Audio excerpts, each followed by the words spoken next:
Hello സുഹൃത്തുക്കളെ, ഇന്ന് ഞാൻ സംസാരിക്കുന്നത് തെരുവ് നായൻ്റെ ശല്യത്തിനെ പറ്റിയിട്ടാണ്. തെരുവ് നായൻ്റെ ശല്യം എങ്ങനെ നിയന്ത്രിക്കാം എന്നുള്ളതാണ് നോക്കുന്നത്.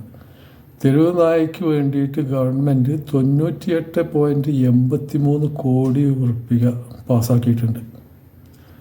അത് ഓരോ ഗവൺമെൻറ്റും അതാത് മുനിസിപ്പാലിറ്റിയിലും പഞ്ചായത്തുകളിലും കോർപ്പറേഷനുകളിലും വിതരണം ചെയ്തിട്ട് ഇവയെ വന്ധ്യംകരിക്കാനും റീഹാബിലിറ്റ് ചെയ്യാൻ വേണ്ടിയിട്ടും ഇഞ്ചക്ഷന് വേണ്ടിയിട്ടും ചിലവാക്കാനുള്ള പൈസയാണ്.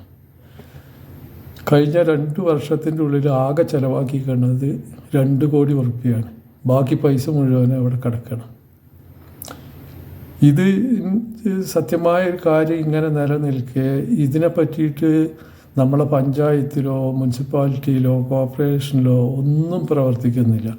അത് ഉദ്യോഗാർത്ഥികളാണ് ഇതിന്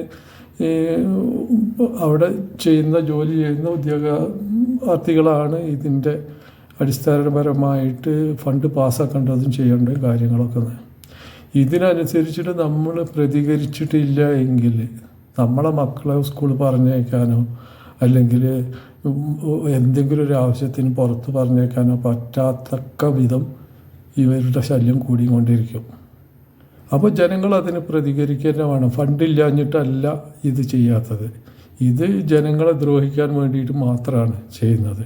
അത് കടിക്കുന്ന നായക്ക് ഇതിൽ രാഷ്ട്രീയമൊന്നും അറിയില്ല.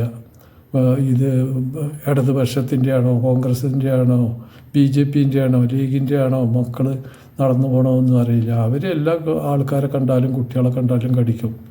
അപ്പോൾ ഇതിൽ രാഷ്ട്രീയ ഭേദമന്യേ എല്ലാവരും പ്രതികരിക്കണം. എല്ലാ പഞ്ചായത്തുകളിലും എല്ലാ മുനിസിപ്പാലിറ്റികളിലും ഇതിനനുസരിച്ചിട്ടുള്ളൊരു പ്രതിഷേധ പ്രകടനങ്ങൾ നടക്കണം. നമ്മളെല്ലാത്തിനും പ്രതിഷേധിക്കുന്ന ആൾക്കാരല്ലേ, എന്താ ഇതിനാരും പ്രതിഷേധിക്കാത്തത്? എല്ലാവരും ശക്തമായി പ്രതിഷേധിക്കണം. എന്നും വാർത്ത കേൾക്കുന്നത് ഇതാണ്. ഒരു തെരുവിൽ ഒരു 6 പട്ടി കടിച്ചു, 7 ആൾക്കാരെ ഒരു പട്ടി 6 ആൾക്കാരെ പഠിച്ചു, 7 ആൾക്കാരെ പഠിച്ചു എന്നുള്ളൊരവസ്ഥയാണ്. അപ്പോൾ ഫണ്ടില്ലാഞ്ഞിട്ടല്ല. അപ്പോൾ എല്ലാ ആൾക്കാരും കഴിയുന്നതും പ്രതിഷേധിച്ച് ഇതിന്ന് രക്ഷപ്പെടാനുള്ള വഴിയാണ് നോക്കേണ്ടത്. പ്ലീസ്, ഇത് ഗവൺമെൻറ്റിന് അറിയാവുന്ന ഒരു കാര്യമാണ്. ഇതിന് ഫണ്ടില്ലാഞ്ഞിട്ടില്ല, ഫണ്ടുണ്ട്. അതുകൊണ്ട് എല്ലാവരും ഒന്ന് പ്രതികരിക്കണം പ്ലീസ്.